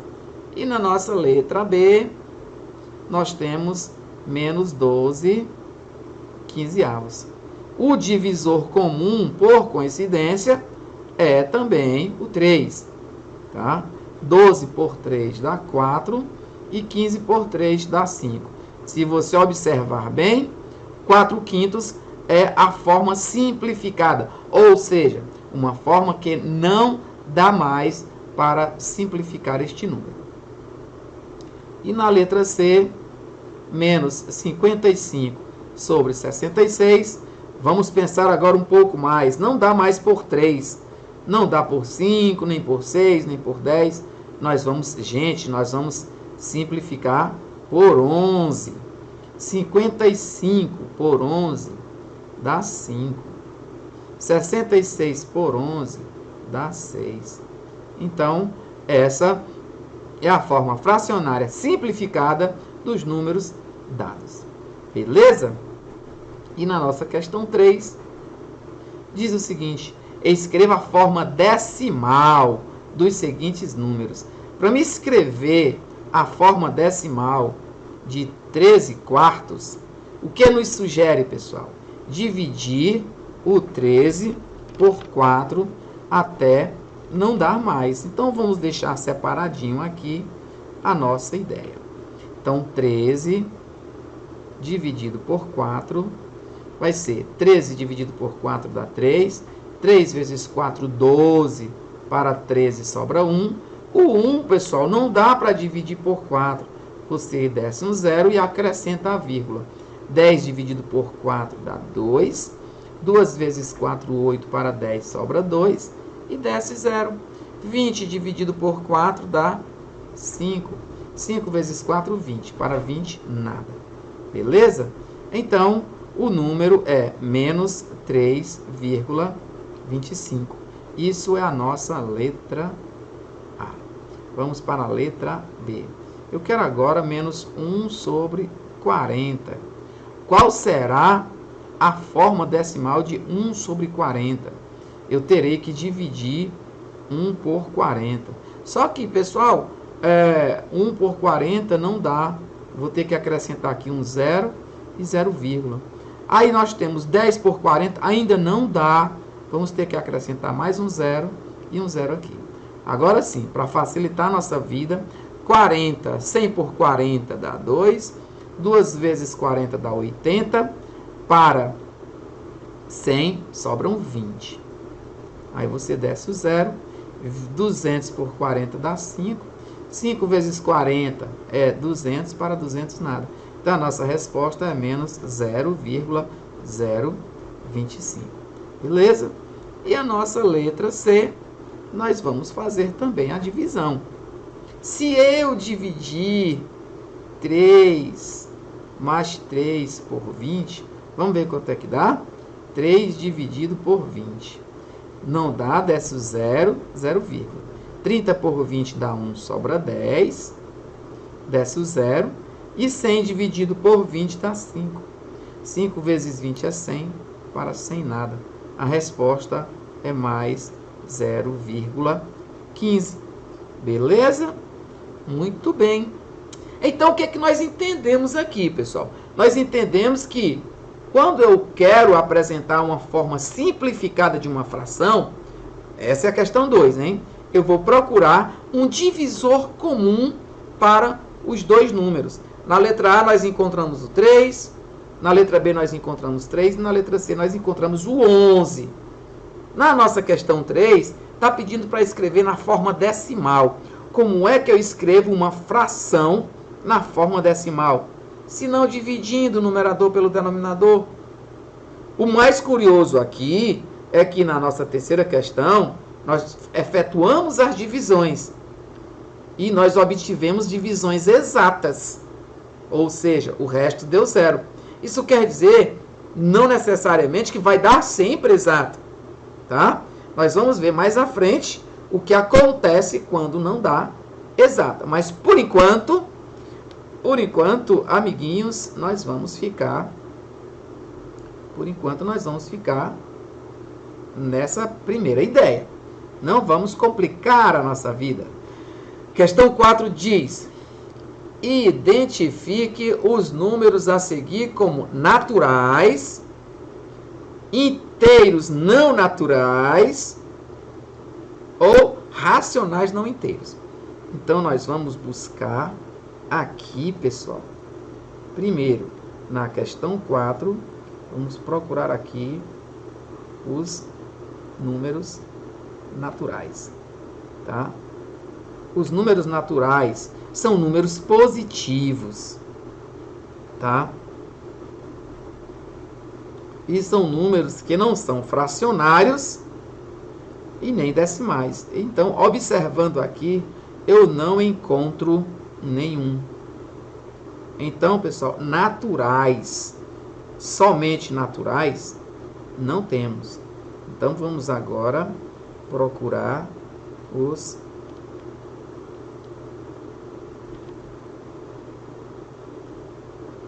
inteiros. Os inteiros não naturais. Nós temos o menos 4, nós temos o menos 10. Gente, 40 dividido por 5 dá 8, beleza? Nós temos também o menos 8, tá bom? Aí agora está pedindo os racionais, que não são inteiros, então o 40 não serve. Nós temos mais 4 nonos, isso aqui é um número racional que não é inteiro, e nós temos o menos 0,3, tá? E 0,3 ele não é um número inteiro, ele é apenas um número racional, beleza? Então, nós identificamos aqui, nesse nosso quadro, não temos números naturais, tá? Porque os números naturais são números positivos. E o único positivo aqui é o 4 nonos, e 4 nonos não é natural. 4 nonos é uma fração. E essa fração não é uma fração inteira. Fração inteira é o 40 quintos. Porque quanto é 40 dividido por 5? 40 dividido por 5 é 8. Então, os números inteiros são esses. O menos 4, o menos 10 e o menos 8. Tá? Porque o menos 8 é também o menos 40 sobre 5. Beleza? E o nosso número racional que não é inteiro é o 4 nonos e o 0,3. Beleza? Muito bem. Vamos então para a nossa próxima questão. Vamos agora fazer algumas análises, tá bom? Nós vamos concluir a nossa aula com essas possíveis questões. Nosso tempo está correndo, talvez não dê para fazer todas, mas vamos ver aqui uma coisa. Na nossa questão 7, eu achei muito curioso a nossa questão 7. Na nossa questão 7 diz assim: das comparações a seguir, qual delas é verdadeira? Olha só, pessoal, 0,40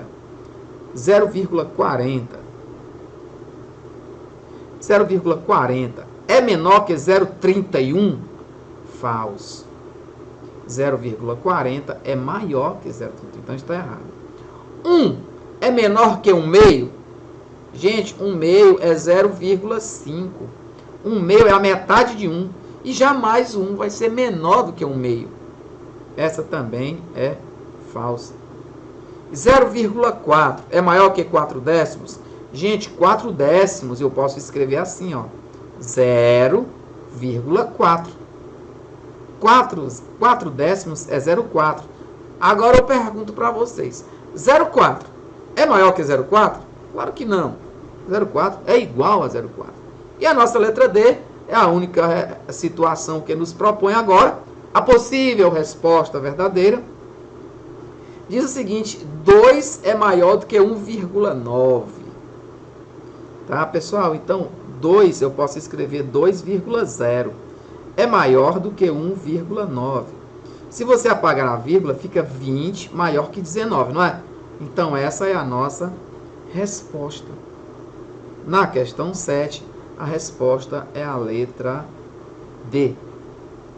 2 maior que 1,9.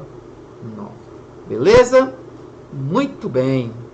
Então, na nossa questão 5, diz o seguinte: identifique os números associados aos pontos destacados nas retas.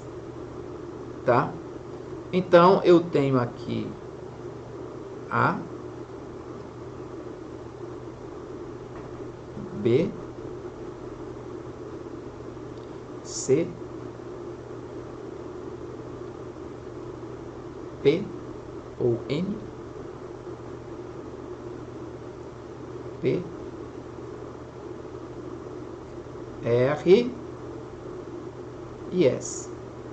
Então, nós temos aqui 7 números. 1, 2, 3, 4, 5, 6, 7. Beleza? Então, observe comigo. Que número na reta numérica representa o A? Ou seja, qual é a abscissa de A? Aí você olha e diz assim: professor, o A está entre o 0 e o 1. Tudo bem. Mas entre o 0 e o 1 foram divididos em quantas partes iguais? Tá? Acompanhe comigo a ideia. Se nós temos aqui o 0, e aqui o 1, e aqui o 2, nós observamos que entre o 0 e o 1 foi dividido em 3 partes iguais. Você observa também que entre o 1 e o 2 foram divididas em 3 partes iguais. Tá? Entre o 2 e o 3 foram divididas também em 3 partes iguais. Isso quer dizer que cada um desses representa 1/3. Aqui 2/3.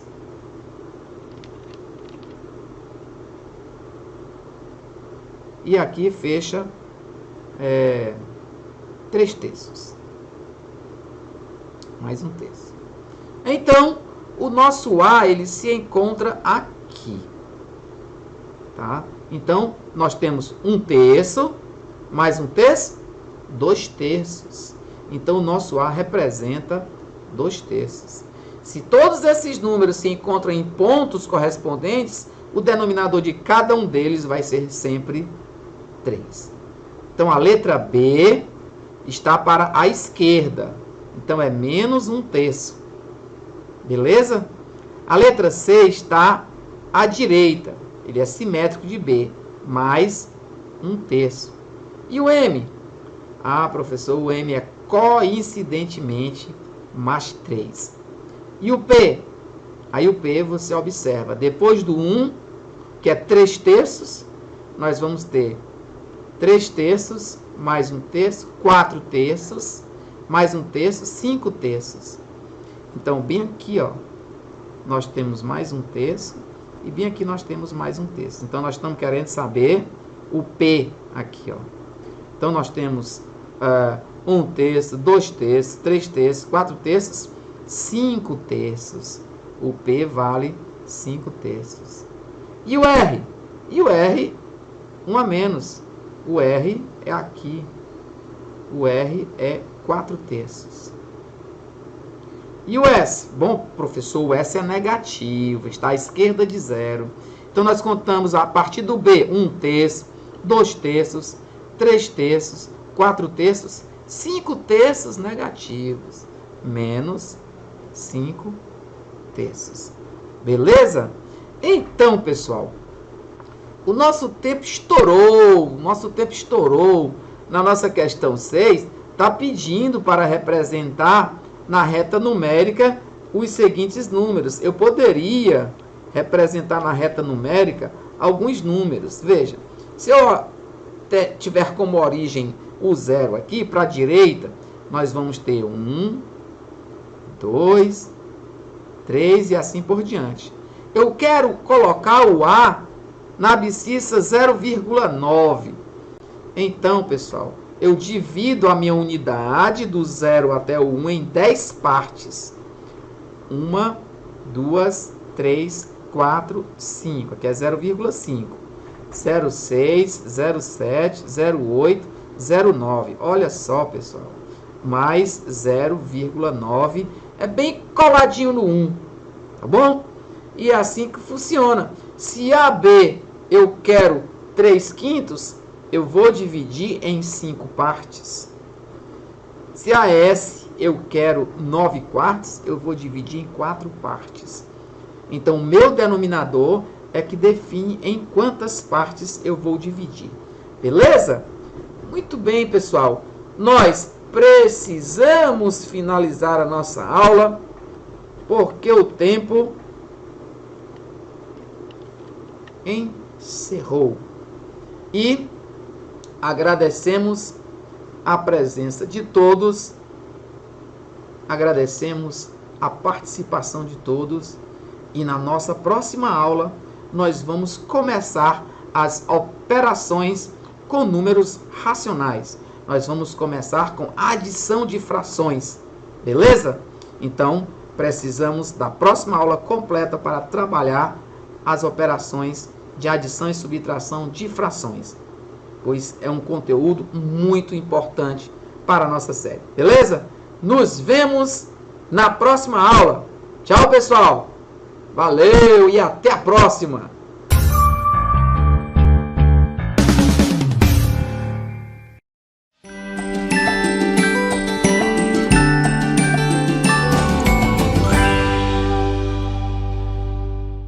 Olá, gente linda de Deus, tudo bem com vocês?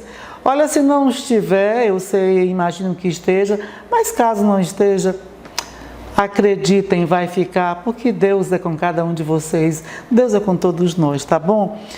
Professora Vera Amorim, para mais uma viagem pela nossa língua portuguesa, você já pegue o seu passaporte, ó, nosso livro didático, tá? Nosso passaporte para o aprendizado. Unidade 2, capítulo 1 é a nossa viagem. Turma do 7º ano, hoje nós vamos tratar da reportagem, tá? Vocês ainda verão no 8º, no 9º, aqui a gente só vai começar a falar da reportagem, ok? Então, sobre a reportagem, temos até aí uma manchete, né? Crianças aprendem seus direitos e ajudam pais. Então, assim, a gente vai voltar depois para essa reportagem para vocês analisarem aí os aspectos que nós vamos discorrer sobre eles durante o nosso encontro, tá? Mas primeiro vamos ver o que é a reportagem. A reportagem é um gênero do campo jornalístico midiático que tem como objetivo apresentar informações sobre um assunto específico ao público-alvo. E quem é o público-alvo? Quem lê a reportagem pode ser você, sua mãe, seu pai, qualquer um de nós que lê a reportagem é o público-alvo. Ok, meus amores? Mas observem bem os detalhes aqui dessa reportagem que nós vamos depois tratar deles, tá? Desse título que vem abaixo dele, do restante, ok? Diferentemente da notícia, que tem um caráter informativo imediato, o relato de acontecimentos em tempo real, a reportagem é mais ampla e detalhada. Ela aborda um tema que não necessariamente esteja em destaque, mas que está circulando em determinado meio. Olha, a notícia, ela tem essa coisa do furo, né? A notícia é uma coisa rápida. A reportagem, ela se estende um pouco mais. Porque quando vai se tratar de um assunto, vai se buscar mais informações, se consulta várias fontes, se checa essas fontes. Muitas vezes são colocadas imagens, vídeos. Então, ela não tem esse caráter informativo imediato que a notícia tem. A reportagem, ela é mais ampla, ok? Importante você saber a respeito da reportagem enquanto aluno do 7º ano que está se preparando para, nos anos seguintes, se aprofundar mais neste conteúdo, tá? Por ser mais aprofundada, a reportagem apresenta dados, entrevistas, depoimentos, entre outros detalhamentos que visam informar o público-alvo sobre o tema escolhido. Aí você já percebe aqui, bem aqui você internaliza por que ela é diferente da notícia. A notícia ela é mais imediata, ela não vai entrar nesses aspectos todos que a reportagem entra.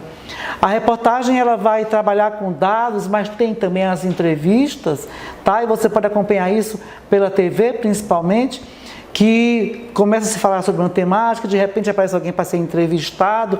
Olha, a respeito dessa pandemia, você vê nas notícias locais, notícias do estado, fala-se sobre os números das pessoas contaminadas, infelizmente o número de óbitos, mas também se fala das pessoas que venceram a esse momento difícil, se fala do número de vacinas sendo aplicadas, quem tomou a primeira dose, quem já tomou a segunda dose, quem tomou aquela que é uma dose única, o que falta ainda.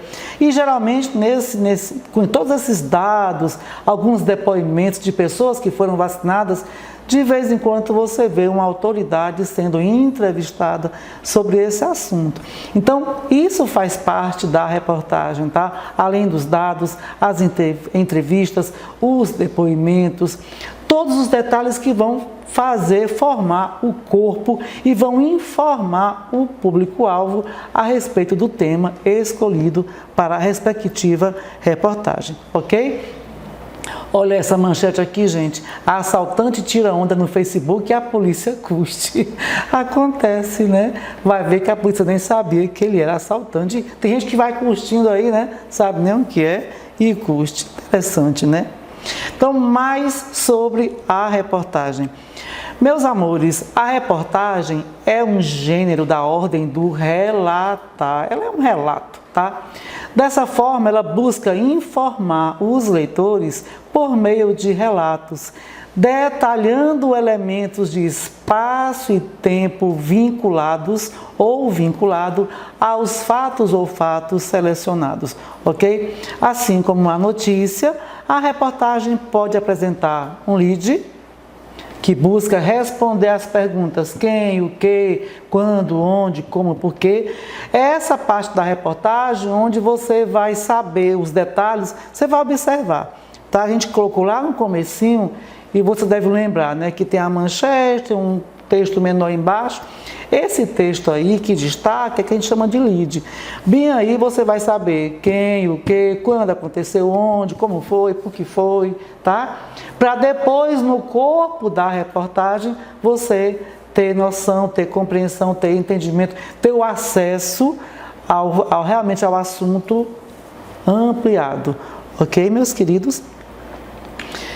Em seguida, né, depois da lead, há esse detalhamento, que a gente chama de o que vai acontecer nesse detalhamento. O próprio corpo da reportagem, depois que você vê a manchete, que é aquele momento em que busca se chamar atenção para a temática abordada, que você tem na lead, olha, o que foi, onde foi, com quem foi, por que foi. Então aí você vai para o detalhamento, que é o corpo, né, o que forma o corpo da reportagem. Estamos falando disso principalmente em termos de reportagem escrita, linguagem verbal escrita, ok? Embora também seja aplicado à linguagem verbal oral. Então, assim, esse detalhamento ele é feito por meio de informações, dados e cronologia dos fatos. Vai obedecer uma cronologia. Muitas reportagens são mais alongadas e obedecem esses dados, esses dados do o que aconteceu, como e em que espaço, o que veio primeiro, o que veio depois. Segue essa cronologia, ok? Embora seja um texto informativo, a reportagem costuma conter traços da opinião de quem elaborou. Claro, tá?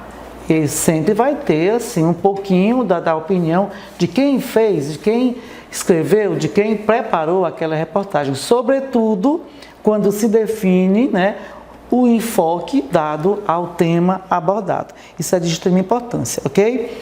Mais importante também é você compreender as principais características da reportagem. Isso aqui é importante. De repente você vai querer fazer uma reportagem para treinar? Treine, olha só.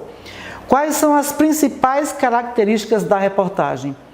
Textos escritos em primeira e terceira pessoa. Essa primeira pessoa, principalmente quando o autor da reportagem, né, o jornalista, ele vai emitir a sua opinião, ok? Mas geralmente elas são feitas em terceira pessoa. Presença de títulos, manchete, né, a lead. Foco em temas sociais, políticos, econômicos. Linguagem simples, clara e dinâmica. Lembrando que linguagem simples não quer dizer uma linguagem sem se observar, né, a língua padrão. Porque não precisa dizer que vai falar palavras difíceis. Não, para ser padrão não precisa. Só tem que se ter o cuidado, né? Até porque todo tipo de leitor vai ler, mas é importante que todos nós tenhamos acesso à língua como tem que ser, ok? Tem que ser clara e dinâmica. Discurso direto e indireto, ou seja, às vezes o autor da reportagem fala ele mesmo, depois alguém fala e ele menciona que alguém falou, não é? Objetividade e subjetividade fazem parte. Em momentos ela é objetiva, em outros momentos ela é subjetiva. A linguagem informal, textos assinados pelo autor, claro, isso aqui é essencial. Se vai se escrever um texto, tem que assinar, né, para saber que o texto é real. E outra coisa, o autor da reportagem, quando assina, está dizendo, esse texto é meu, o trabalho foi meu, eu coletei os dados, eu fiz as entrevistas, e assina. Caso alguém queira usar, quem já leu aquela reportagem vai ter acesso e saber que o texto já foi antes divulgado. É importante a assinatura, ok? Estrutura básica da reportagem. Título principal e secundário. O que é aqui, A manchete é o principal, é mais abrangente. O subtítulo é o mais específico, tá? Aquele que é menor e vai, tipo assim, ele resume o que você vai ler, tá bom? O lead corresponde aos primeiros parágrafos, os quais devem conter as informações mais importantes que serão desenvolvidas.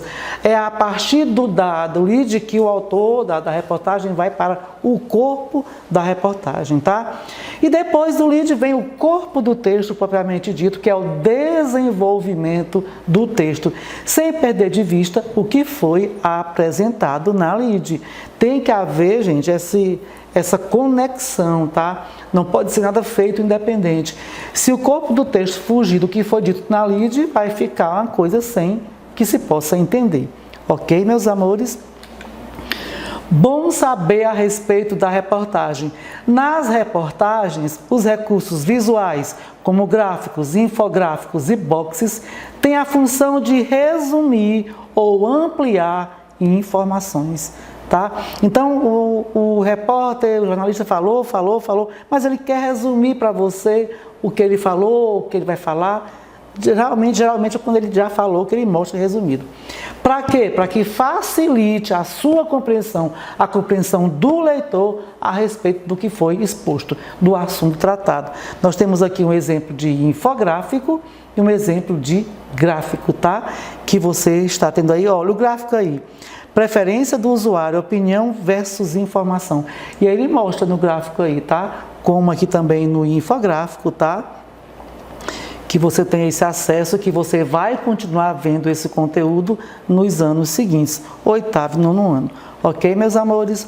Sobre a linguagem na reportagem, já foi falado para você, né? Linguagem formal, mas sempre é bom a gente frisar para que você internalize, tá bom?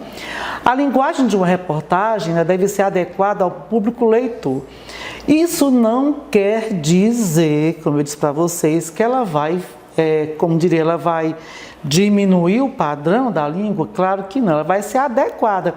Vai depender para que público ela é dirigida, né? Se for, por exemplo, uma linguagem, uma reportagem voltada para os jovens, o autor da reportagem vai ter esse cuidado de usar uma linguagem que o jovem entenda, ainda que entre coisas que não sejam padrão, como uma gíria ou algo parecido. Se for público-alvo criança, também vai ter uma adequação, assim como para as outras situações, ok? Então, ela deve ser adequada ao público leitor. Quando um repórter emprega termos que não considera de uso corrente de seu público-alvo, aí ele vai procurar explicar esses termos, tá? Então, assim, se acontecer dele colocar algum termo que não se adequa a um determinado público, se a reportagem for ampla para todos os públicos, ele vai explicar, ele vai ter o cuidado de explicar. Se for para querer que o jovem entenda melhor, ele vai explicar, ele vai dar um jeito de explicar, vai criar alguma situação, vai criar um box onde ele possa fazer essa explicação mais detalhada, ok? Olha só essa manchete aí, ó, o português está para ficar. Tá bem interessante aí essa manchete, ainda para você bem a ver, né, com a nossa aula, com o que foi dito aí antes para vocês. Tá bom, meus amores? Chegou aquele momento de você, ó, que nosso livro é abençoado por ter, né, os boxes, anote aí. Gente, tudo que nós vimos aqui sobre reportagem adequada a vocês do 7º ano, vocês vão internalizar através da leitura dos boxes, anote aí, sempre de olho neles, tá? Páginas 118, 119 e 121, tá bom? Momento em que você vai reler e você vai se dar conta se você entendeu ou se ficou algo por entender. E se tiver ficado, o box, anote aí, vai lhe ajudar com toda certeza. Tá bom, meus queridos? Tem mais, ó. Na hora da leitura, nós temos aí um texto que é Geração Sem Filtro.